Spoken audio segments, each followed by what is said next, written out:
Buffalo. Oh, let's go backs. Let's go D-backs. Tie game. Showing a little life. Baseball. Why? It's what I do, David. I'm a loser. It's fine. Let's go. Screw Philly. And welcome back to another episode of Loss of Down, the newest member of the Bruiser Nation Podcast Network, a division of Snapmere Production. Cue it up, Wally. The boys are back in town. Well, Wally's back in town. We've been playing a little bit of musical chairs here, but finally, we're all back. Wally, how the hell are you? Do we have any memes to share from Vegas? It was awesome, first of all. Credit to my dad, he was a good sport, didn't rub me or give me a hard time, but I was welling up the entire first quarter. It was just Steven, you get it because you just got the Lambeau for the first time 5 years ago, maybe a little less than that. Yep. And it's surreal. It's like this is the team I've rooted for every Sunday in my life. I sit down and watch them play on this field in these jerseys with these home fans.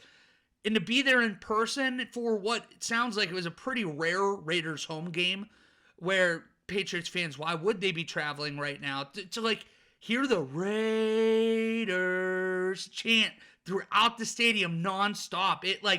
It's seriously, even now I'm getting goosebumps, and it's just awesome time. I couldn't have it any other way. And oh gosh, I literally am you can see I'm almost blushing. I'm so excited about it. I feel like whoo, I was in Vegas. So you're happy about the win. You're fully back on. What's the deal? People are asking. People are talking. Well, okay, so here's the key. And I went in with, I felt like as healthy of a mindset as I could have had, because I realized that the fourth Thursday in April, I will be disgusted that the Raiders won that game. But it's only the first time and only time you ever get to go to your home team's game once. You know what I mean? Or the first time. And that's where I was at. So I knew that down the road I might hate myself for this. But in the moment, I was on top of the world before kickoff. It's great. I'd never seen it in a stadium. It might be like the Allegiant thing, but they have red zone in the stadium. That's awesome. Yeah, so you're waiting in line to take a leak, waiting in line for a beer. You watch red zone, and you guys know my dad is a big Bengals fan, so we're standing there 10 minutes before kickoff watching Geno Smith and the Seahawks at the 10, and I'm like, don't ruin my day before it gets going. I don't need him to be miserable next to me. Bengals, I need to stop here. And luckily they did, and we got to just enjoy it the whole time, but God, it was awesome, Vegas guys. Culture. They people are gambling. They're gambling at the game. They need one way to watch it. Yeah. They're brilliant. That's absolutely right. And having red zone is perfect. It's like the gambler's wet dream when you get to the witching hour.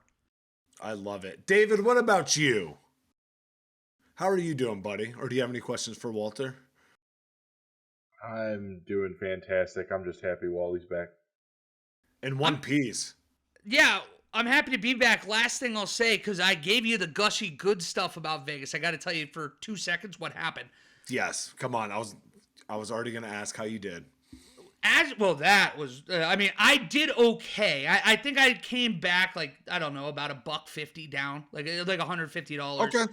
Yeah, cool. and it's that's basically that's paying a win. to have a good time. So that part's fine. But as you guys know, I was tentative. I was 50-50 if I'd be back on Monday. And we found out in Vegas, days before, that they had switched us from a direct flight home to a connecting flight home. So we had to deal with that. We get home then, and I'm like, all right, you know what? No problem. I'm going to run up real quick to the store. I got to get some supplies for the week. My car's dead. Cool. Got to worry about that. Get it jumped. All right, no problem. I'm going to go do my laundry real quick, at least do something productive. The washer's not working. So it was one of those things where you're like, what? Get me back to Vegas. What's going on here? The house is broken. You gotta just wave the white flag, and you're like, you know what? It's a me day. It's a me day today. And what it felt like, Steven, is that I had to pay my dues for having such a good weekend. No. Yeah. And I know it's like the sports gods. The sports gods exist, and I sacrifice the Pittsburgh Pirates every year. I sacrifice the Las Vegas Raiders every year, and the Buckeyes give me 4 months of happiness. That's what it is. Everything evens out. Quite the pendulum that you're living on, Wally. It's the best I have. Welcome back. We got the Monday Night Football game to kind of go over here before we get into the Week 7 predictions, picks. The Dallas Cowboys walking away victorious, extending their streak. I want to say 10-1, coming off a straight up loss here. Going to SoFi, beating the Chargers 20-17. A sloppy game for the most part. I think 2 touchdowns in the first 3 drives. Then all of a sudden it kind of got really boring until the end of the third, start of the fourth quarter. But boys, are we back on the Cowboys hype train now? Okay, I don't really know what to make of them. Okay, we've seen the highest of highs, and we've seen quite lows. And now this feels kind of like a perfect middle ground where maybe they're proving they can win a close game against a elite or at least fringe elite quarterback, which the Chargers lady, right? I have to get this off my chest. We all have to agree she's not real. Like, she is not actually a Chargers fan, right? Like, there's no way. That was so hard to watch, and to make it better, that was a game tying touchdown. She was screaming, "Get him! Get him!" about their offense. Yeah, she was on the Pat McAfee show the morning after, that Monday after, to be able to confess that she wasn't an NFL plant. But my God, that's a pet peeve as a sports fan. People like that, you clearly don't know what's going on, don't know how you're cheering. I love the support because it's far and few in between you find Chargers fans that are actually Chargers fans, quote unquote. But that was, oh my God, it made me cringe. It was cringy. Crawl. It was spooky. Well, it is October. That's where it is, where it's either she's a plant or if she is a fan. Is there anything more frustrating than when you get into like a gatekeeping competition with one of these fans that aren't actually fans, where it's like, nobody can root as hard as me? Well, great. If that's what it takes, then I guess I'm not a football fan. Look, I agree she could potentially be a plant just because she was on the Pat McAfee show, like literally hours within the event. That just seems, a little. It's hard to do. Why is she not an NFL? I would find it really hard to believe that, like, if that was me getting shown on camera, that Pat McAfee could find me, figure out my name, call me, and schedule me on the show within hours. Right? Well, apparently she's. I find it hard to believe. Not possible. Apparently her and her husband are season ticket holders. They have a nice suite. It's right there. I don't know. Yeah, so they're rich, but easier to access. But rich fans also are never passionate either. It's like another red flag for me. It's called LinkedIn. Look, my issue with with the flip side of this, if she's not a plant, right, is that the cameras picked her, right? Like, this wasn't, she never asked for this if she wasn't a plant. This is a totally uncontrollable situation, so now she's getting haters for no fucking reason. If you're right, I agree. That sucks. And that's just, I take advantage of the moment, but like, now she's got haters just because she was shown on camera a million times and didn't ask for it. I will take her a million more times rather than seeing Taylor Swift on the damn TV. Give me the fucking tweet. Give me the chart. Travis Kelce adjusted his stocks. Pan to Taylor Swift. Well, but like, not only if she's like a real fan and we're saying that, then not only that, I'd much rather her nowadays, where like in a place like SoFi, if you are a Chargers fan, you're a suit. These people are. It's like an event. They're not fans. It's not fair to her. But I also like have a hard time believing. Like, there's no Charger fans in the world. What do we constantly do every week when they talk about the Rams or the Chargers? We talk about how it's a game or a home game for the other team. That makes it. I'm like, is she really one of the 158 Charger fans in the world? That's lucky. Hey, a law of averages, baby. We're eventually going to have to find one here. The Week 7 previews and picks. Remember, boys are only picking 5 here each week. Wally, how did we do out in Vegas, or while you were out in Vegas? So last week was the toughest of the year for us so far. Usually we've actually done a pretty good, at least having 2 of the 3 of us be plus money each week. Last week, I was the only one plus money, but it was almost like an asterisk next to that. I went 3-2 with only 0.25 units up. Steven went 2-3. He was about 1.5 down, and David 2-3 with about 2 3/4 units down. But that leads us into, we're in a very tight race now where I'm even record 15-15, about 2 units down. Steven, you're 3 games over 500, about 1.5 units up. David's 21-9, about 3 3/4 units up. So it's anybody's game still. We're within 6 units. We got 11 weeks before playoffs even. So we're going to do great. It's time to jump on the boys bandwagon. It's been a crazy NFL.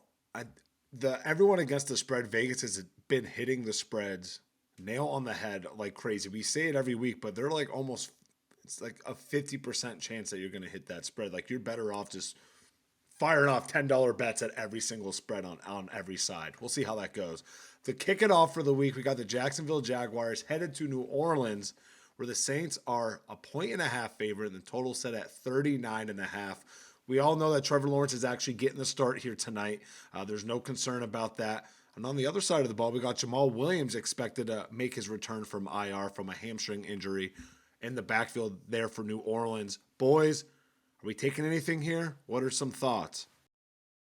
It's ugly. I'm really worried we're going to get like a really ugly game. Gee, on Thursday? I've never heard of that. That's true. It's almost like even if you wanted it not to be ugly, it was doomed to be. I just have worries about Pete Carmichael in this Saints offense like we have for years now. Derek Carr, I love him, but he's not elevating this team. Is he playing that much better right now than Andy Dalton played last year? I don't think so. And you know where my thoughts are on Derek Carr. That's where I don't think it's a quarterback issue. There's skill all over. The coaching, maybe the play calling, it's a little worrisome. It makes me a little nervous. But the other thing I wanted to bring up is that Trevor Lawrence, we've talked about him very highly, I feel like, compared to a lot of people. But there is a point where don't we need to see a little bit more growth than we've seen so far? Like Justin Herbert's a guy that, myself included, I've been very critical just because I think he can be a world beater. I think he could be a top 3 quarterback. It just hasn't happened yet. I just don't understand. This was a realization for me today, why people like me are willing to be critical of Justin Herbert, but then Trevor Lawrence has gotten a pass. It's like we're still doing the Urban Meyer thing for a year and a half later. It's like at some point we need to see Trevor Lawrence be the top 5 quarterback that we continuously say he'll grow into being. And not even a top 5, to be the number 1 pick, right? Like he is that guy. Generational. Exactly, that generational talent that you need to see something. And we should have seen, okay, we've seen flashes, maybe a couple of sparks here and there, but that's not enough to move the needle at this point in his career. But I love it, Wally.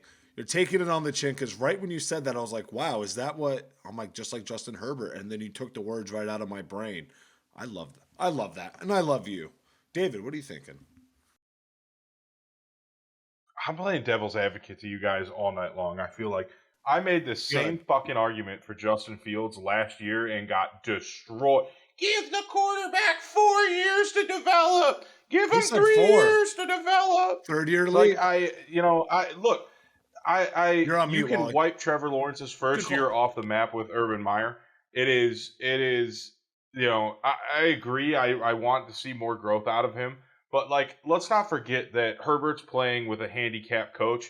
And, Lawrence lost his entire first year to to arguably the worst coach in NFL history, right next to Hugh Jackson. Both of them combined would form an 0-3,000 team, but I don't know. I'm not expecting a whole lot out of. Keep in mind, this is also a Jaguars team that, outside of one flash in the pan year where they had a incredible defense, has been just as bad as the Raiders, the Browns, you name it, as a franchise. And Trevor Lawrence has them as a favorite to win the division since getting there. I don't that like crapshoot division. Same with Herbert. So that is the thing. It's a very weak division. Like how much of that is the Jags and just the very weak division that the Jags just suck in all the time. That's but it's the counter worse argument. now than it's been in. It's It's like what the NFC East was 5 years ago. 3 years ago. Yeah, true. Yeah, no, they have been like that. This one's really tricky. Vegas loves the 1.5 point spreads here with the Saints. I feel like that's been the spread the past 3 weeks here, but New Orleans. Nobody can figure out who they are. They're losers of 3 of their last 4, and their one win that they had, they just absolutely blew the brakes off the New England Patriots, who are a dumpster fire themselves, which we'll get to here later. Take the under. Bet the under. The under, of course. The hindsight 2020. I think it was the Saints are 6-0 to the under this year. Like, they are so bad. Thursday nights are under. They hit the under 6 times. They're at 12 straight unders if you date back to last year. The under last week was 12-2-1. The under on the season is hitting at a 61% clip overall right now. But Jacksonville's D is bad. They have given up the most passing yards through 6 weeks, averaging 270 yards given up. New Orleans averages around 217, but I give the nod to the Saints defense as well to continue to give Trevor Lawrence a little bit of problems, especially when he's not going to be as mobile with that knee injury here. The Saints have been on the road 3 of the last 4 weeks. Now they're back home. They get to party a little bit Thursday and get an extended release here. And Paula, shut up. We got I'm not betting it. I would take the Saints -1.5 on a flyer here. I'm rooting for that. I think I know you and I would be. I don't know about David, but I want Derek Carr. I want the Saints. I want them to be good. I need that for my own narrative, so I'm rooting for it. The Buffalo Bills, almost 9-point favorites, 8.5, going to Foxborough, where this week we are hearing rumors that Robert Kraft's already prepping for a potential Bill Belichick separation. And it's hard, like, you know where I stand. We had the discussion last week, but I obviously am a big Bill Belichick, like, legacy guy, but, like, what we're watching right now, what we've seen, at some point you have to make a change. And if, like last week, it's frustrating when you can't score 20 points against a historic, like, not this year historically bad defense, but a team that is just known for being, I guess, easy to scheme up against in the Raiders, and you still couldn't crack 20. This is one of the only teams it is the only team in the NFL not to score 20 points in a game yet. The only reason the Raiders had 20 points against them was because of a safety late. But I want to show you guys something. If you guys are watching at home, this will be on YouTube TV, or on YouTube, excuse me. But right now, when you were gone, let's go. Look, yeah, that would have been crazy, yeah.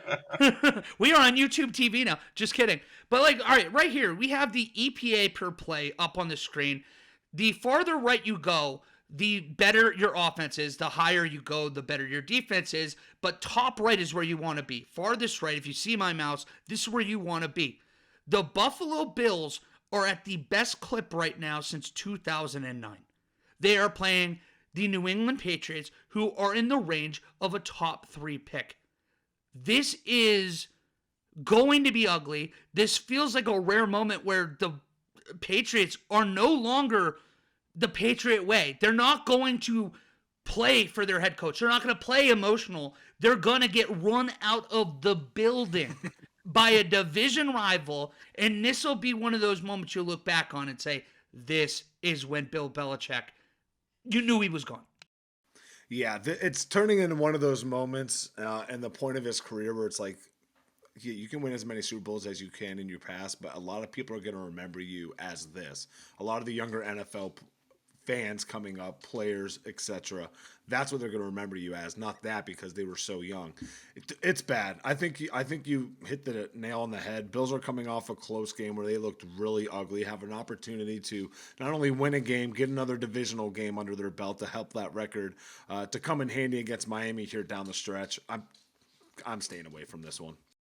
Smart. I'm an idiot. I didn't say it, but Bills -8.5 is my bet. That's why I'm so fired up about it.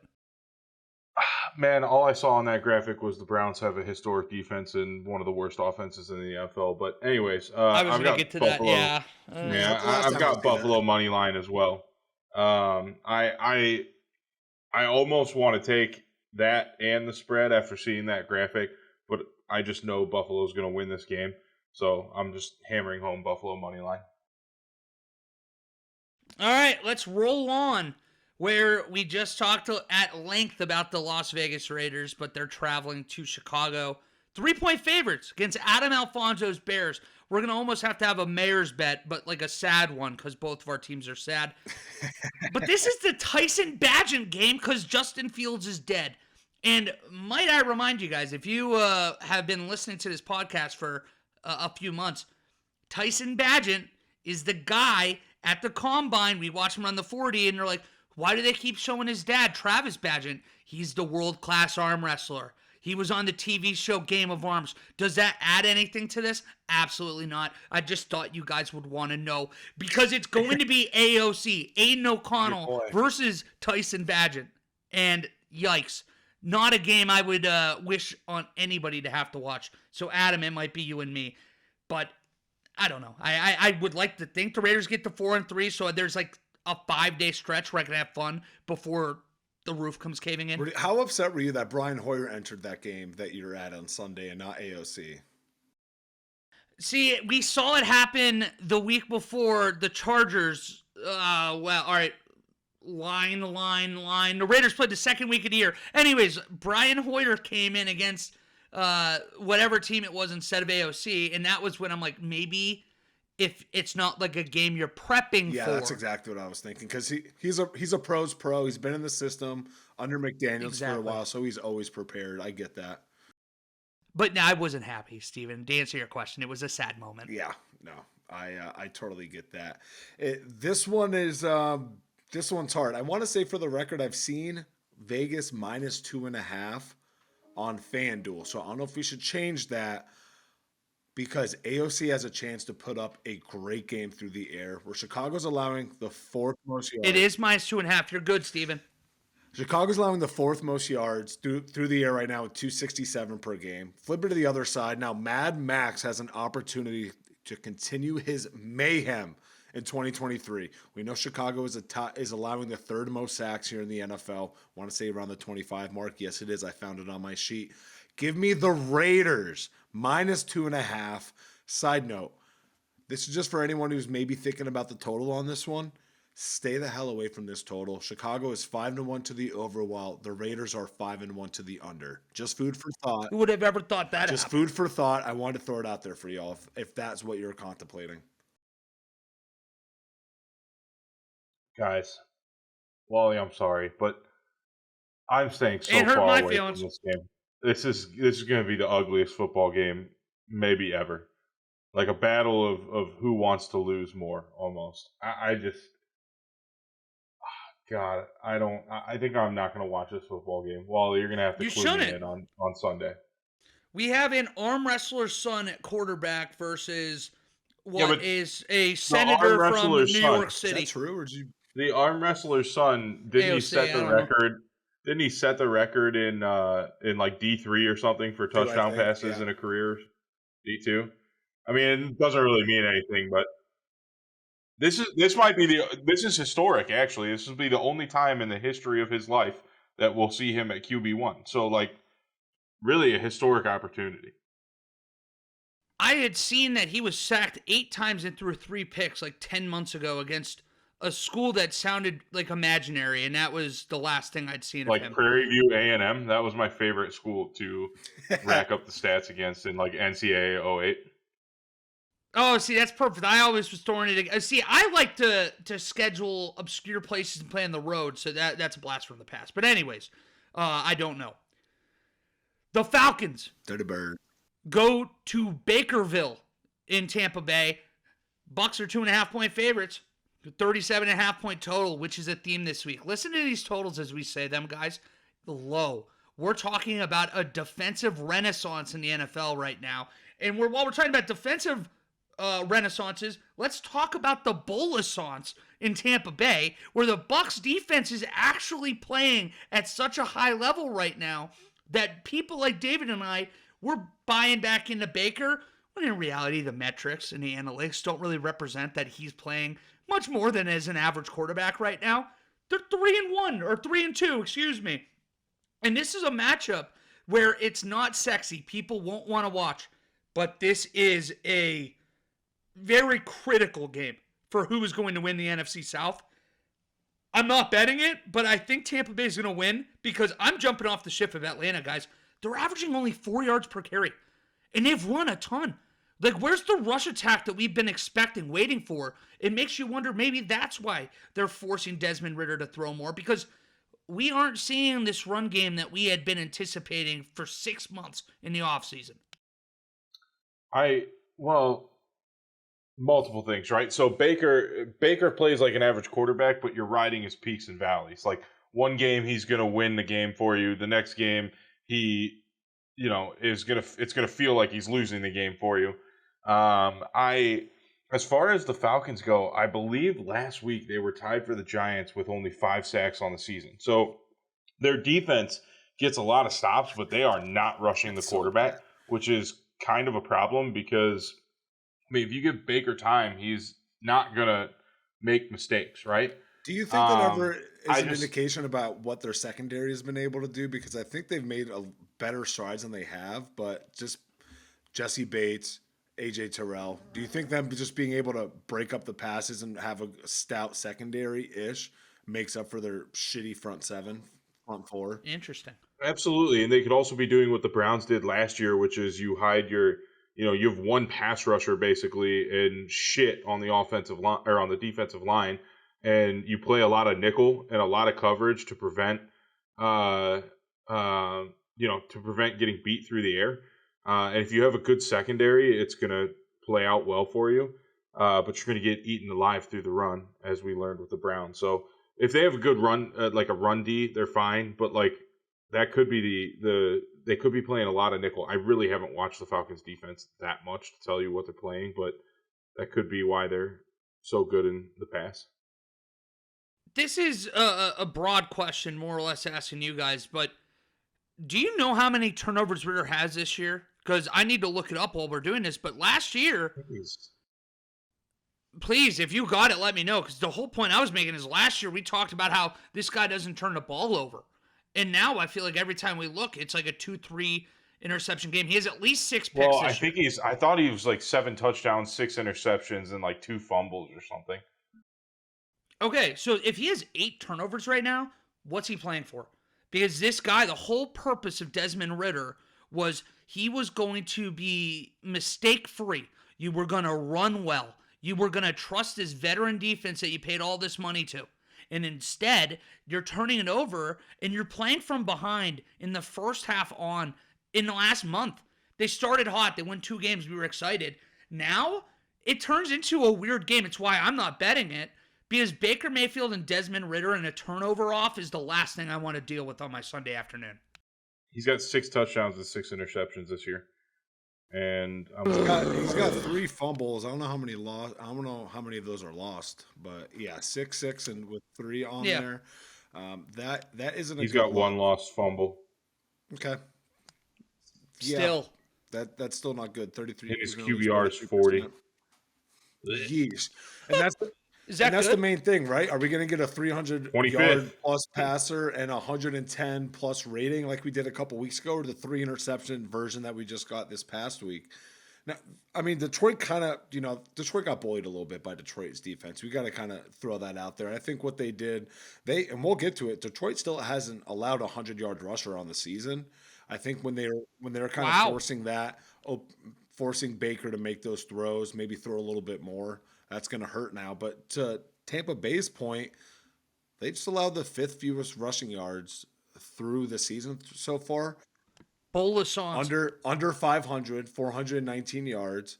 They've also allowed just an average of 330 total yards per game. It's right there in the middle of the pack, running at 14th at yards per game. But that stout defense, that's what you hear. You mix it in with Wally, his concern about what is wrong with Atlanta's rush offense, coupled with Tampa Bay, not on that historical pace that we once knew them here a couple seasons ago, but they are just still right there as a top 5 unit against the rush, led by my man Vita Vea.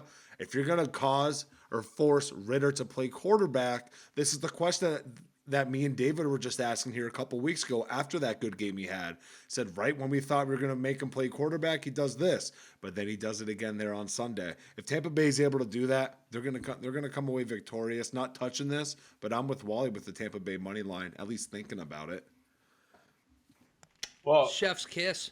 You like that? The other thing to think about too is Desmond Ridder. So I don't know exactly how many 300-yard games he has, but I'm guessing 3 total. Not a lot. I'm guessing 3 He's had total. 2 this year. 2 of them came in the last 2 weeks. Yeah.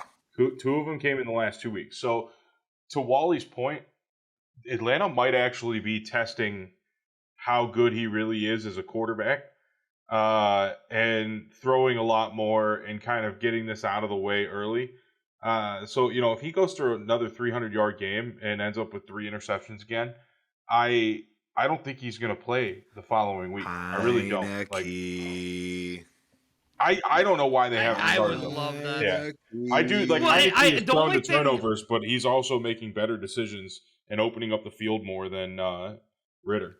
You're prone to turnovers regardless of where that ball is going or what hands the ball is in for quarterbacks. That ball is getting turned over regardless, as we already proved that. But who gives you a better chance of winning, especially through the air? Anyone can hand it off. Not everyone can, dice up a defense consistently.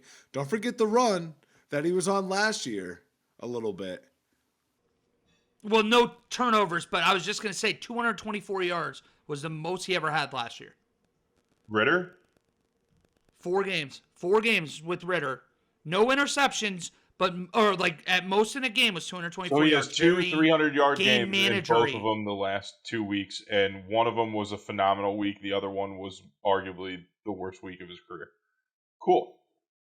Big week coming up for Ridder. The only thing I can think of, you're right, and it's a huge week because you could spin it if you're trying to be a Ridder fan, which I don't think any of us are like too far in that camp. That this guy is improving. We're seeing the strides.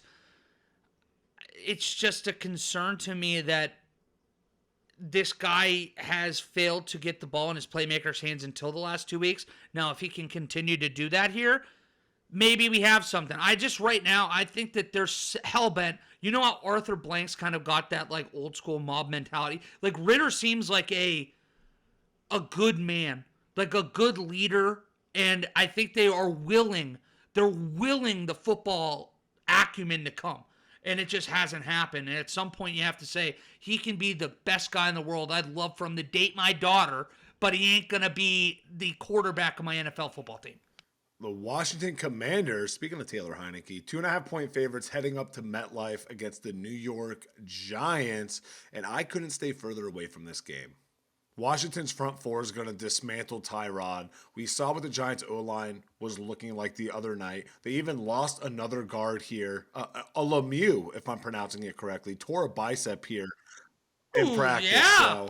So they're already down linemen, which they cannot lose anymore. Maybe Tyrod's the answer as opposed to Danny Dimes. If they minimalize the mental mistakes, maybe they can walk away and grind out a game. But no, I just can't.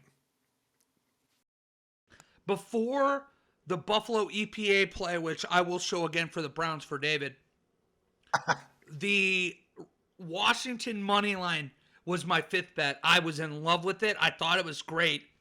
But then you stare at the same graphic that made me so excited to bet the Bills. And I'm like, why am I touching a game where Washington and New York are realistically just bad football teams? The Giants might be worse right now, but we saw what they did last year, and it leaves that little bit of shadow of doubt in the back of your mind that maybe this is a Giants team that can emerge and at least show itself a week or two here and there. So I'm going to stay away, but Washington money line for sure if I was going to bet. It's 2 bad teams, and it's hard for me to care. Buddy, Tyrod Taylor, though, going to take Danny Dimes' job. He already did it. Daniel Jones is limited. Against the pass rush? You worried? No, I'm not, because Tyrod Taylor has gone to like 75 different teams and has been the same player, the same pillar of consistent that on like every team. I like outside of getting stabbed. Like if he never got stabbed in LA, we might not know who Justin Herbert is. We definitely would have. In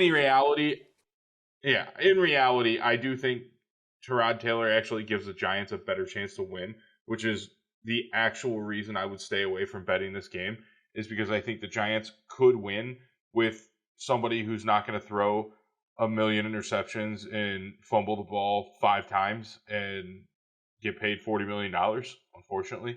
I don't know. I'm staying far away from this for a lot of reasons, but I actually think the Giants can win this game with Taylor. And if they do, I don't know how you go back to Danny Dimes. If we're being real honest with ourselves, if Taylor plays well enough, $80 million.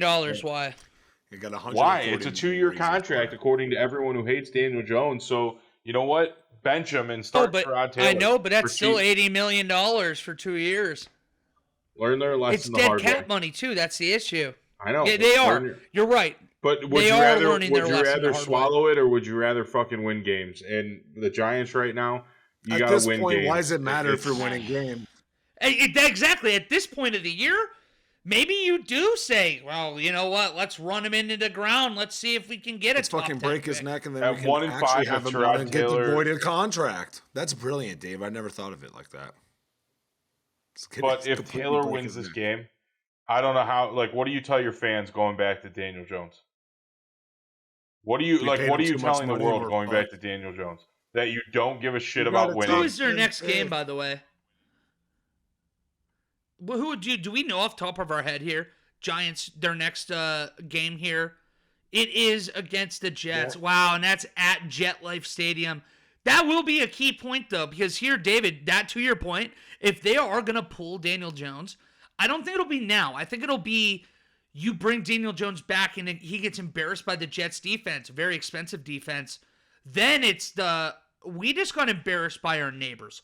Our neighbors are walking around the street making fun of us, and it's because Daniel Jones looks like shit. That's when I think that you at least...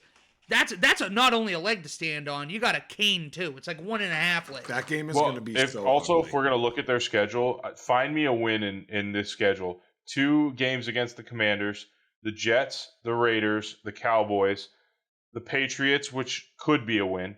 The Packers, Saints, Eagles twice, and Rams. But they can't beat the Patriots. Oh, never mind. Wrong team. Sorry, I'm an idiot. Thought of Jets.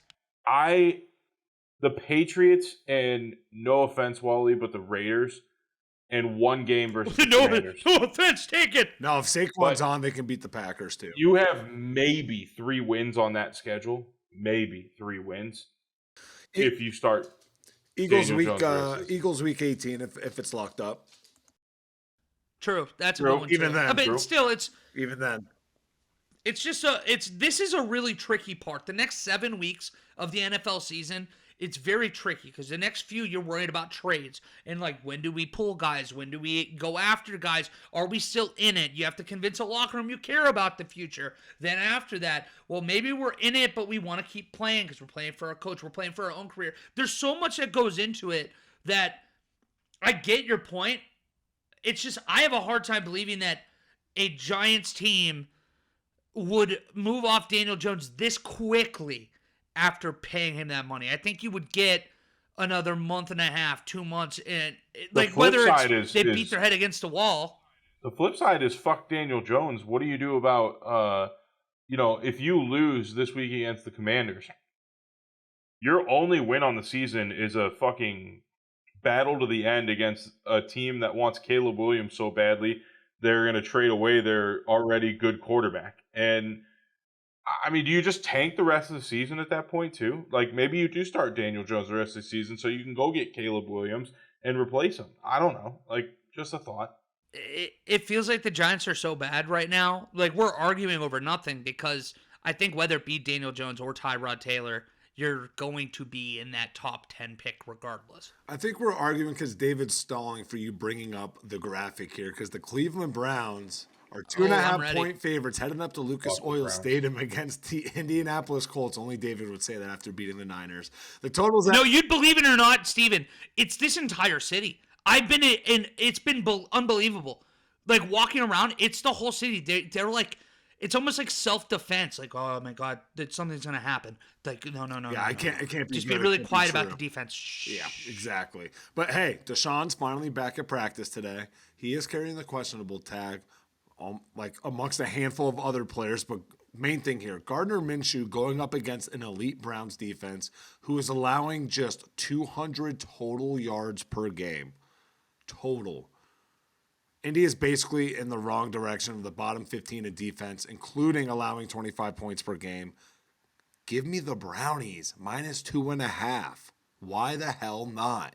Because the offense is historically bad, and Wally showed it on that EPA graphic earlier. The defense is the best in the league by far. We've already said it. It's historic. It is a top defense all time as it stands right now, and the offense is literally on par with the worst teams in the NFL this year. If it weren't for the defense, the Browns would be their typical fucking 4-13 bullshit team. And I got into it with Wally privately last week, or actually really not last week, on Sunday. It was Sunday? But it wasn't even like, I wasn't trying to be like angry. I'm just telling you, no, hey, but smell the flowers, you know what I mean? Fuck the flowers. Why should I smell the flower? This is the same.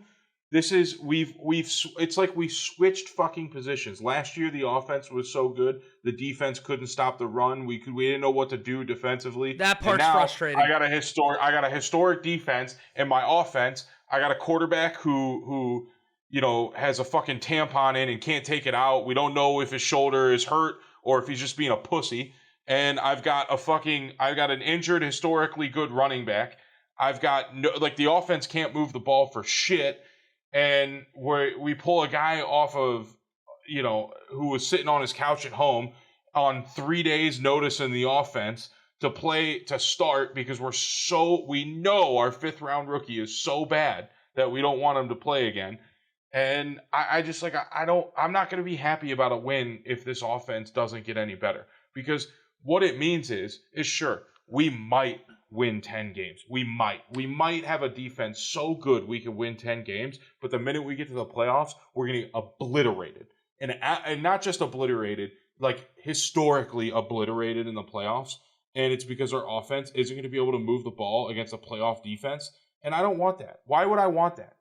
I'd rather miss the playoffs with this shit show offense than go into the playoffs all excited, like, oh my God, the Browns made it again, and they get blown out by 40 to the Dolphins. I'll tell you why. Because it's week 7, and you guys can be on almost a very awkwardly inversed trajectory to what the Bills were last year. Because the Bills were electric on offense. They were very good on defense. We saw in that Tennessee game, Deshaun Watson's last game that he was able to play, he was flashing those signs of being a very good quarterback again. And if he can even get back, now he has to play, I get that. But if he can get back to that point of being an average quarterback with a defense like this, we're not even talking about winning a game or two. With an average offense, this is a team that can win a Super Bowl. An average offense with a team that has given up 1,000 yards, and it is October 19th. 1,000 yards. This isn't 1994. This isn't 1967. This is 2023. And we are watching offenses, struggle a little this year, but at a clip, in a historic clip for the league with how good they've done. And the Browns have said no. Jim Schwartz has said no. The pass rush has said no. Hell, the running defense has said no after what last year. I mean, remember where we were 12 months ago, David.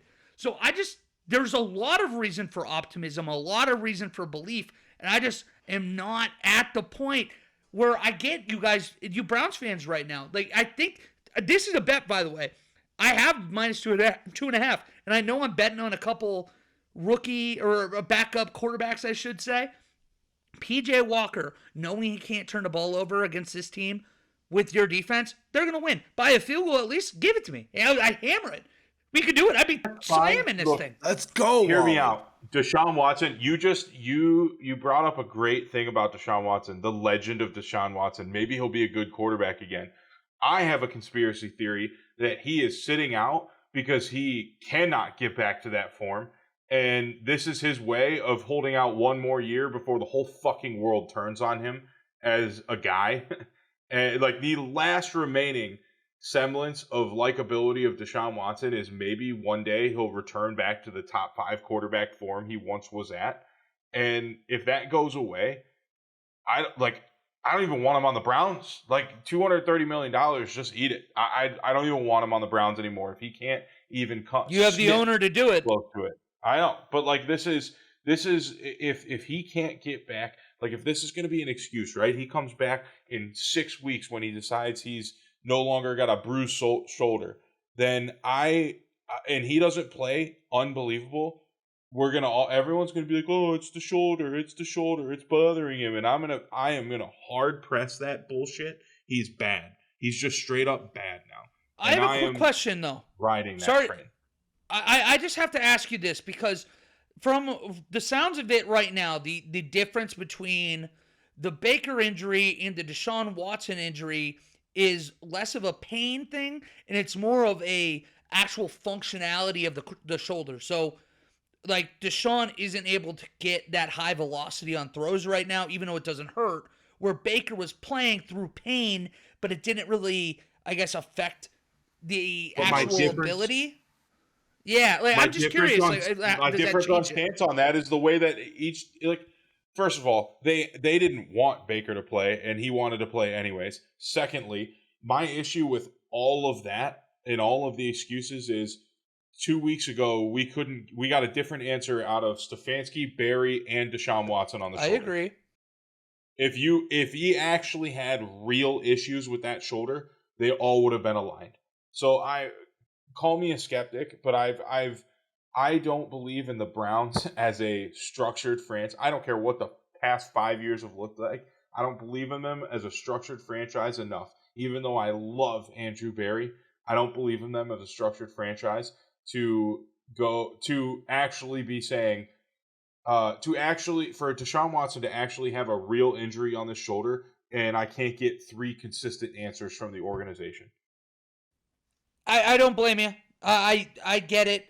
Steven, I know, did you already give your pick on this game? I led with it, baby. Okay, I wanted to make sure that you gave your pick. I didn't want to take it away before it was over. David, we'll see. It's a long season. I think in a month from now, we're going to have a much clearer idea on this too. It's just going to be a matter of how it plays out. But the other team off of one of the Great Lakes here, the Detroit Lions, they are going to Baltimore, going into the Browns' rival territory here. Ravens are 3-point favorites. And I'll just give you my pick straight up. It's going to be a Lions money line kind of day. Both of these defenses are very good. Both of the offenses are trending up. The difference is that I love me some Motor City Kitties. I love me some Jared Goff. I love me Dan Campbell and the culture this team has created. This isn't just like, we've seen it plenty of times in the past where, most teams get hyped, they fall short. A lot of teams get hyped up, they do well, but they it's like there's a certain ceiling. This team has been hyped up, and their ceiling is the Super Bowl. This is a team that has gone from being the laughingstock of the NFL to now there is a real chance that in 4 or 5 months, we're talking about Honolulu Blue, talking about that in Las Vegas in February. I'm buying in. Give me the money line. Todd Monken's offense might be getting better, not against this team. Go Lions, Motor City Kitties. Get it done. Give me the money line. I love that pick. I'm on the +3 pick because I don't know why. I actually really want to take Detroit money line, so I'm changing that to Detroit money line. Do it. Let's go talk right now. And here's the thing. Do you guys remember Dan Campbell's first year as a Lions head coach at all? The kneecaps and they went 0-11 to start or something like that. So he would have gotten his first win much sooner had Justin Tucker not hit a 67-yard field goal to win a game against the Detroit Lions. So that Lions team is significantly worse today, or significantly better today than they were previously, and the Ravens are significantly worse than they were 2 years ago, in my opinion. As I don't know. We can argue that point, but I think they're significantly worse overall. I guess I'm right in the middle. I'm right in the middle on that. Defense is better, offense is worse. I think the Lions are going to win this game. I picked +3 because Justin Tucker factor. I can never trust a game against the Ravens because they have the best kicker in NFL history. But so on the record, what are you doing? Money line? Money line. Good. I'm doing money line because you got me hyped up into it. And I'm hoping Detroit gets this win and kind of builds some momentum and we see them be like the second or third best team in the NFC and solidify it. Roar. That was a Otis cat and sound. Kitty. Roar. Please stop that and replace that with a Roar. There you real go, Wally. with a real sound. That I is a I sound. might give you my roar after, because people might get frightened if they hear my roar before theirs. Roar. Hey, Wally, why don't you? uncomfortable. Hey, you're up here. I need you here, bud. Like I already alluded to here before, Detroit has yet to allow a 100-yard rusher here on the season. They're only allowing 64.7 yards per game on the ground. But Baltimore, that's a top 5 rushing offense here. Ravens D has now allowed the second fewest yards in the NFL, the least amount of yards of any team that has played 6 games so far. Goff and Co are going to need to get it figured out how they're going to move that ball. I'm staying away from this game. If I was a betting man, black sheep, give me the Ravens +3, especially if it moves up to that 3.5. Here's a really fun fact too to really chew on. Lions are 5-1 against the spread. Ravens are 4-1 against the spread. Talk about a nightmarish gamble on the money here, or on the numbers. I'm staying away from this. Before we get into our 4 o'clock slate here for Week 7, we want you to know that this Week 7 preview and picks is brought to you by Abby Turner Creative, your one-stop shop marketing agency specializing in branding, high-end photography, fashion, and more, especially if you're our age where it feels like there's a college graduation, a wedding, baby pictures, you name it, it's happening. Abby Turner Creative is the only way to go. Check it out for yourself at abbyturnerphoto.com. That's Abby, A-B-B-E-Y. Or on her Instagram at Soledad and Sapphire. Again, abbyturnerphoto.com. The Arizona Cardinals are going northwest to face the Seattle Seahawks, where they're 7.5-point favorites. The total set at 44.5. And I'll let y'all go here because I've talked way too much this past 2 minutes. No, you haven't. I've been loving the voice. But what I will say is the Arizona defense has been brutal. But you have a pretty average offense so far, which I know that Jonathan Gannon is a defensive coach, so the thought initially is, what is he not doing? Where the offense is doing well, the defense is poorly. This is a very roster-depleted team, and what I actually see from that would be this is a team playing hard for Jonathan Gannon, that while this season continues, you're actually going to see the defense get better. That means that you might see a Cardinals team win 5 or 6 games. They probably won't win this game, though. I ain't touching it. Geno Smith in Seattle, they are going to get it done. And all of a sudden, they're still only a game out. I know that 2 weeks ago, David and I put this division on ice. We said it was the 49ers. It was over. Put it to bed. At least they can make us think about it. I still think it's over, but at least they can make us think about it if they keep winning, and maybe the 49ers slip up somewhere. I kind of dig Arizona +7.5, but I'm staying away from this game. It's a divisional game, so I don't think the spread's really going to be 7.5. Arizona plays teams tough. They might lose by 10, but it's going to be close early. I don't know. I kind of dig the +7.5, but I'm not going to get involved with it. Don't worry, David. That's why I'm here. Give me the Arizona Cardinals +7.5 here. We've all been talking about how competitive Arizona's been. Seattle just 1-1 as a home favorite, small sample size, just as much as a small sample size of them being 1-0 against the spread, coming off a loss so far. That's where Arizona is 2-2 when coming off the loss as well. But Seattle's been giving up the 5th most yards through the air in the NFL right now, while also having a starting 5 worth of offensive linemen on the injury report here this week. Budda Baker back at practice. We got Kyler Murray back at practice, who obviously isn't going to play, but the energy is high in the gym right now, boys. And we know that Arizona can get after that quarterback, where Seattle's kind of struggling, which we saw last week, especially at the tail end of that Seahawks-Bengals game. A lot of pressures on Geno Smith.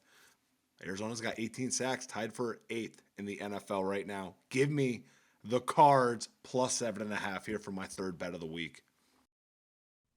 You know what? David said it, but I'm with you. If I was going to bet, I'm with you there. So you know what? Go Cards, go Gannon, go Red Gang. So Pittsburgh also going out west. The Rams -3, SoFi Stadium. As tradition, I have to mention it's a road game. There will be a lot of terrible towels in the stands.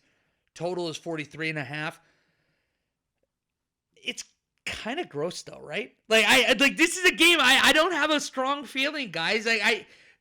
Steven, I'd love to hear your thoughts because I think that we align with each other, but I don't know what to expect in this game. I actually want to say that the Rams win, but it's the Steelers. I don't know. Stafford, hip issues. It's the every Steelers. single time. Can the Rams block TJ Watt? I don't know. And this is a conversation we have every single week, right? Right when we're about to call the Steelers dead, they pull it out of their ass somehow. I'm not going to touch this game with a 10-foot pole for the record, but this is the game that Pittsburgh is going to win, where they shouldn't. They are 10-6-1 their last 19 games against the spread dating to last year. The Rams are only 1-1 against the spread coming off of a loss just this year. And I feel like quietly riding the Steelers money line all season would be fun, which also made me have a realization. Why haven't we been doing that since Ben Roethlisberger left? Even the last couple years, just ride the money line. They're above 500. They're never going to be a favorite. So it's always at plus money, and you're always going to walk away in the green because they always land above 500. And you're going to tell me, I hate that this. And you're going to tell me there's not a plus 210, a plus 250, a plus 300 instance where they're winning games? Because I could think of one last year. I'm blanking on it right now, but I swear to God, I got one from last year. Well, they went 9-8, and last year they were dead to the world, myself included. They're like, that's a 4-13 team. It's a 5-12 team. Mike Tomlin ain't gonna win 8 games or go 500 this year. And then you blink and you're like, oh my God, they went 6-2 down the stretch. Or there's no way they're less that. than like a plus 140 at any line, and that's being generous. And I can't even. And that has to be like what I wonder what their line was for the Texans. I gotta pull this Google sheet back up. I can't believe you're not taking your historical. It's like there's like an NFC or what is it? AFC South streak here. The Steelers have not beat the Rams dating back to 1938 on the West Coast ever. They have never beat the Rams. How many times did they play? That's my question. 10. Okay. Oh, that's a lot. That's and also enough. My foot's in my mouth because the Steelers on the West Coast versus LA. We just saw the Jets beat the Eagles for the first time. Steelers money line, baby. Side bet. I in all seriousness, I actually agree. The Steelers are probably going to win this game, but this is a classic. This is going to be another Mike Tomlin classic where they shouldn't be in the fucking game, and they TJ Watt, just, we've said it. It's just another. It's 17-14 win. Yeah, it's just another Tomlin like classic. 14-11. I'm going to be angry about it because I think the Steelers should be way worse than they actually are, but it's just going to be the only thing that could upset that is if Aaron Donald just absolutely demolishes Pickett. If that happens, this could be a rough day for the Steelers. George Pickens about to have a 200-yard game. Oh, Doc dirty to me, Steven. I'll I have dirty to you, baby. You doc dirty to me. I can't even say that again. Like I'm trying to do it, and I can't even say what I said. But I just saw a stat on NFL Game Day Kickoff here on NFL Network, and I had to relay it to you guys and to the people at home. Not like they'll hear before the Thursday night game, but Trevor Lawrence went 38-2 in his college career. Why are we bringing up college, you say? Because he went 0-2 at the Caesar Superdome, and that is where he is playing tonight. So he can't play there. He can't play. It's a New Orleans thing. You can't take the Big Easy lightly.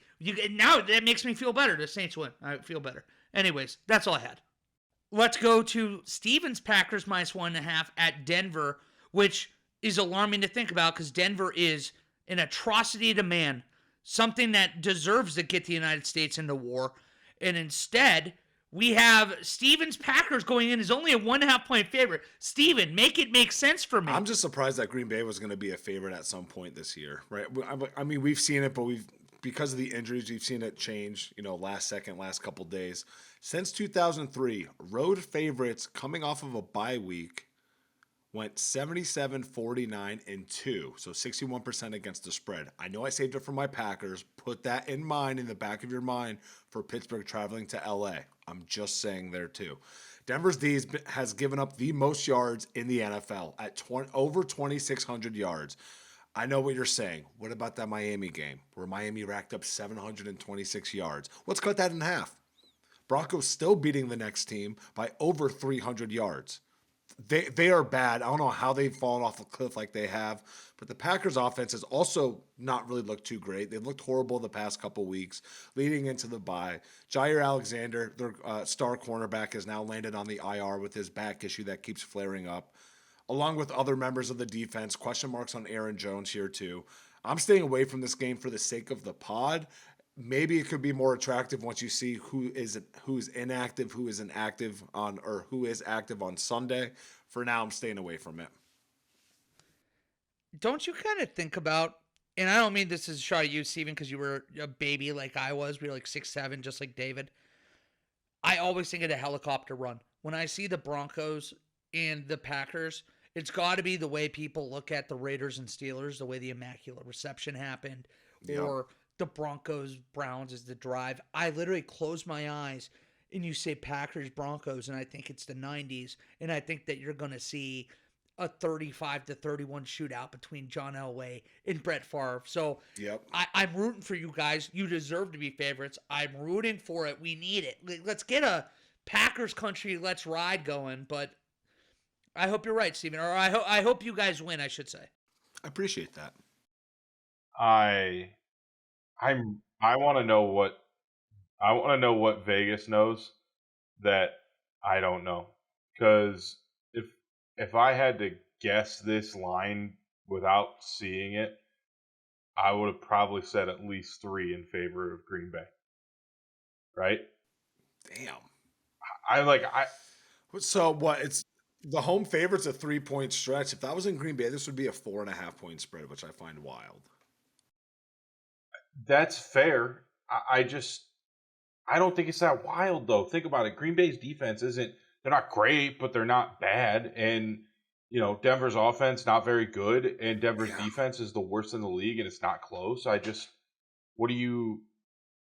know. I just don't see why it's only 1.5. Somebody's got to convince me of that. If I was betting, I'd bet Green Bay. They've been getting burned by better players. Line. If I was allowed to bet unlimited bets, it'd be Green Bay 1.5 in money line.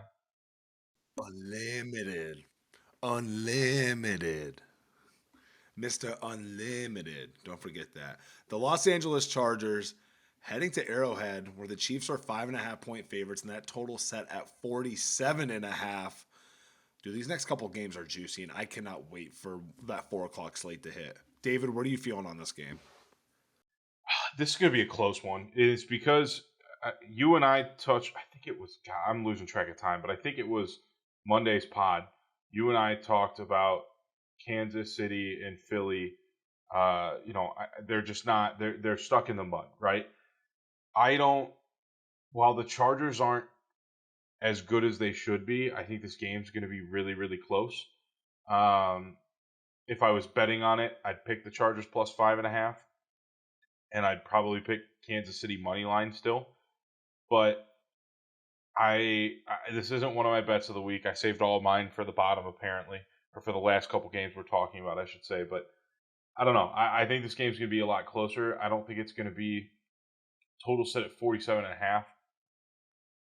That's a pretty good line. 27-24 feels like a line for this game, to be honest. I am going to tell you why Steven and I are on the right side of history.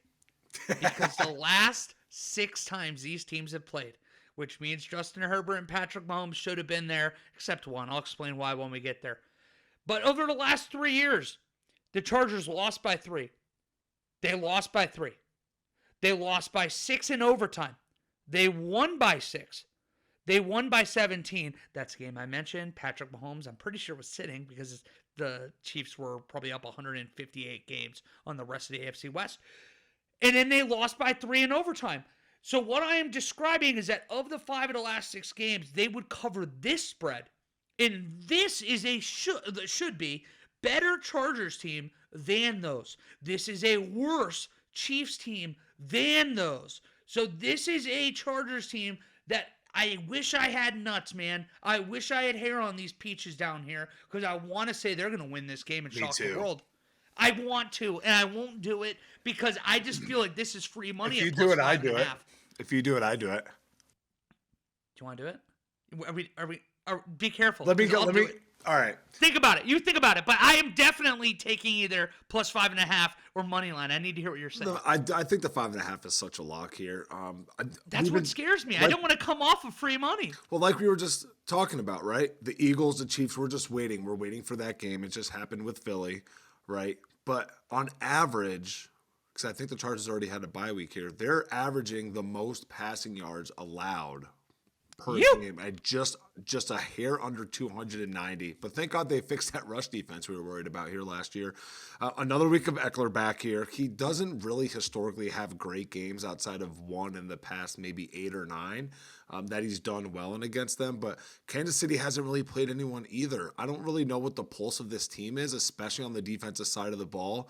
Okay, sure, you played Trevor Lawrence, but what were the other ones? Justin Fields and the lackluster Chicago Bears, Zach Wilson and the Jets, which we all remember, that was his best career statistical game that they had in the NFL. Jared Goff and the Lions, week 1. You can always brush week 1 off. The Chargers need to get it going. Brandon Staley has to feel his ass on fire right now. One way to kind of pat that fire down, a win against the Chiefs in the division. Then all of a sudden, what is that? What do those standings even look like? I have quarterback or NFL standings up here somewhere. All right, so AFC West, you mean? Yep. So the AFC West, the Chiefs are 5-1. The Chargers are 2-3. The Raiders are 3-3. They won't be a factor. You never know. They are 2.5 games out. They moved to 3-3. That brings the Chiefs down to 5-2. And you add that in the division, now all of a sudden you're 1 game back. Yeah, you're like, think about it right now. If they lose this game, they're 3.5 out. The division's on ice. But if you win this game, it's a real discussion again. A game and a half out. You have another game, quote unquote, at home. You two people, you can see it. But if you get these 2 wins against the Chiefs, it's your division to lose. They're like the flashy offensive version of the Steelers, right? Right when you're just like they're dead. Right when you think they're gone, they pull me back in. So are we doing it or are we not doing it? It's fine either way. I just you said you'd do it if I do it, and I'm like, now you're talking. Okay, let's go. It's a unit. It's a unit regardless, right? We're doing it. We're doing it. We're riding. We're riding. Oh my God! All right, the boys are on the bolts this week. Oh my God, we're actually doing this. We're doing this. We're doing this. Let's go. I changed it. It's official. It's on there. Oh, let me get it in the Google Sheet. And I'll do the same thing. You add it to the official sheet for me, but I change it here. We are on Chargers money line. I can't wait. I'm going to look like that damn Chargers woman watching this game on Sunday now. Like, come on, get him. That's yeah. me. We're the real plants for the. We are. We'll be the real plants. Miami has plenty of plants. So is Philadelphia, I'm sure. Mike Trout for one. And the Eagles are 2.5-point favorites at home against Miami. It feels like another sneaky Super Bowl matchup. 51.5. It's important I mention that to you guys because the bet here is the over. And I have the over of 51.5. This is an average defense for Philly. It is a bad defense for Miami. Miami has the highest DVOA offense in the entire NFL. Philly has 7th. This is going to be a points palooza. Make Philadelphia prove me wrong. I have been backing their defense for a month and a half, and I'm tired. I'm so exhausted. It ain't happening. I'm done doing it. Miami, Philly, over 51.5 points all day. I'm taking Miami plus 2.5. I kind of want to take money line, but I don't know why I'm hesitant. I think it's because I'm still holding on to last year's Eagles team. Join me. He's going to do the same thing. I'll do it if you do it. I can't do it. I'm already doing it. Come on. All right, I'll do it. Miami money line. Yeah, let's go. Come on. Let's go. Let's if I had a 6 bet, I'd join right now. All right, Miami money line. I don't like This is going to pain me if Philly actually plays as good as they should. But I don't know how Philly's going to stop this Miami team. I really don't. Their secondary is depleted. I don't fucking Tyreek Hill goes in motion on every play. I don't know how you cover it. Nobody has this season. I don't know what Philly's gonna do. I'll come out and say this, by the way, and then I'll move on. David, this is just a kindness. This isn't a bet. This is a Wally. I'm trying to welcome you into joining the more scary side of gambling world. If Miami loses this game by 2 or 1 points where you'd lose the bet or tie, I'll take you out to dinner. We'll have a dinner on me, and we can talk about my poor life choices and about how you should be taking fewer money lines like this. But they're not going to. I think you're going to enjoy that money line trip with Steven, because if I was going to do it, I would take Miami too. See, Wally's already trying to spend the money we're winning from the Chargers game. It's already won. It's gone. I already spent it. Check. I know. I think I'm getting a new car. I'm gonna go to the dealership tomorrow and sign I bought a beanbag chair 20 seconds ago. Nobody was looking. Yeah, David, I'm headed up. Let me get that family discount, baby. Give me the Miami money line too. It's electric. Back-to-back bangers. We got the money line. Just what an awesome game that we can have for Sunday night. Miami has just they've kept things rolling ever since they got demolished by Buffalo here a couple weeks ago. Philly is coming off of that loss, so it does kind of make me question that, because they haven't really dealt with that maybe twice, 3 times in the last calendar year. So it's been rough, but Miami is averaging 316 yards per game. Philly's been giving up the 9th most yards. Philly's pass rush is going to need to get after Tua here, because this is an offensive line unit, and thanks a lot to Tua just getting the ball out quick. Only been sacked 6 times this year so far. So if they can continue that, Tyreek Hill does his thing, going to eclipse the 1,000-yard mark in Week 7, which is bonkers to think about. Miami money line. Let's get it. San Francisco on Monday night, 7-point touchdown favorites, going to Minneapolis against the Vikings. Totals 44. This feels like a yummy get-right game for San Francisco's offense, and at least a test for the defense. So I'm excited for the game. I won't have a gamble on it, but this feels like at least a fun Monday Night Football game to watch. Look, first off, I cannot believe we moved on from Miami, Philadelphia without at least mentioning Tua versus Jalen Hurts, who Tua stole Jalen Hurts' job at Alabama. Fair. Oh, wow. Secondly, Yeah. This is my... Wait, is this their first matchup against each other? It's got to be. Yeah. Wow, I can't. Good call, David. I would have hated my life if we didn't bring that up. Good job. Look, I'm just saying. But that's usually, Wally, where your specialty is. We're coming in with the revenge game. That's why I didn't even that's a think real about factor. it. I feel The like an Jalen idiot. Hurts revenge game on Tua. Just saying. But anyways, San Francisco. Damn. This is my free win of the week that I will always take as a safety blanket. San Francisco money line. There's no way they lose this game. It's going to be a slaughter. Minnesota, Kirk is going to turn the ball over 3 times, and we're going to, he'll throw for 350 yards because they won't run the football, and it's just going to be a disaster. But San Francisco is going to win, and that's what I'm betting on. I'm also staying away from this game. A lot of we'll see what CMC is looking like. Debo. I know that they both weren't at practice. They both listed as day-to-day, so they should be good to go. Minnesota's just screwed against this team, right? Outside of Christian Darrisaw, I don't really trust this offensive line. Kirk Cousins is without Justin Jefferson, which was going to be tough already against this defense. Even though San Fran's passing unit is maybe the one that you're going to want to attack, but Godspeed even getting there with Nick Bosa coming off that line amongst the arsenal of defensive linemen they have there in San Fran. I'm good.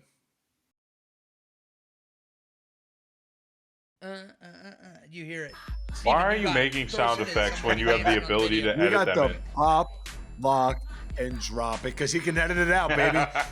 We got the prop of the week, the lock, and the drop that we have here for the week. Wally, the dancing man himself, why don't you start us off?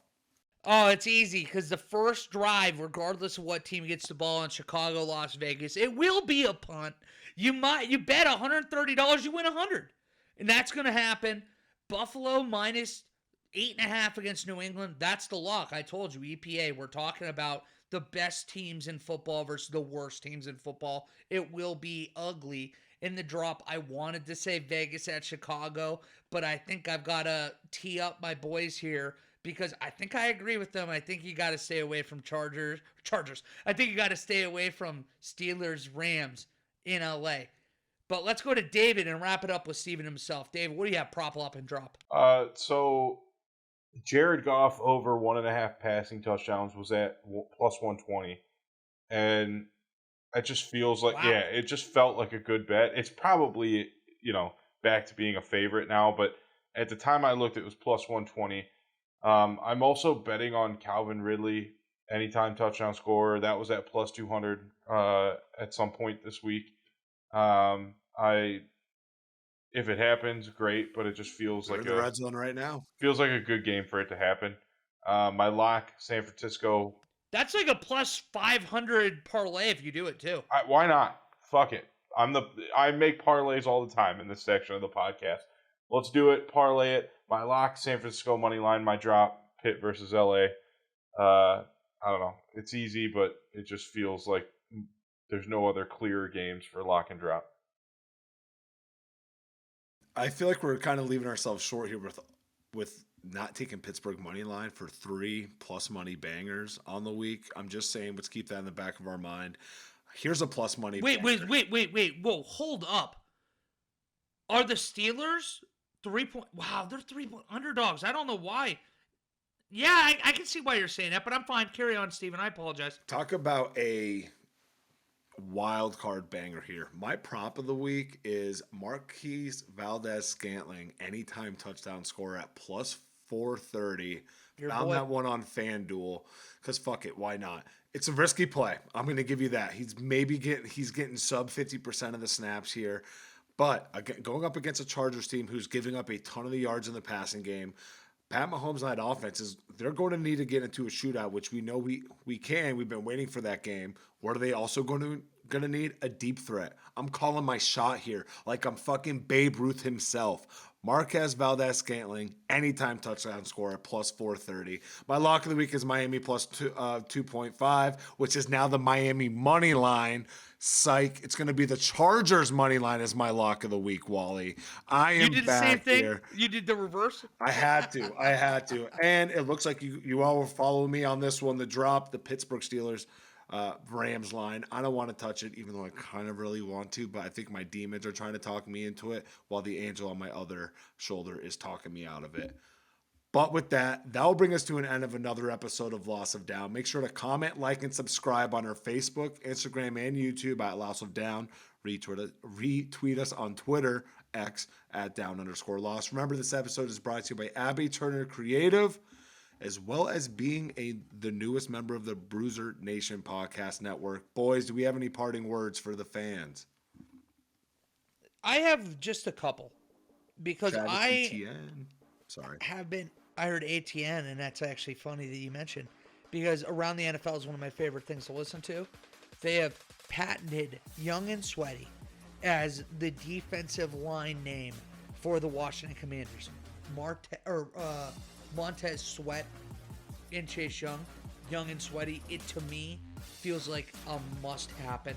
We need that pass rush to be good, because that feels like a pass rush name that belongs in like the divisional round, doesn't it? That's one, like the Purple People Eaters, the New York Sack Exchange. Like, we need something like that again. Young and Sweaty, bring it back. Let's get 25 combined sacks at least. We need it. Ooh, I like that. Yeah, we need to see more Chase Young. We do. We absolutely do. Otherwise, love you, boys. My wings are here. Just win, baby. Hell out. Oh, just win. Look at you. Dude. Look at them, about to be over 500 at this week, and then we can post this in a year when they go 4-13. Yes, we can. Love you guys.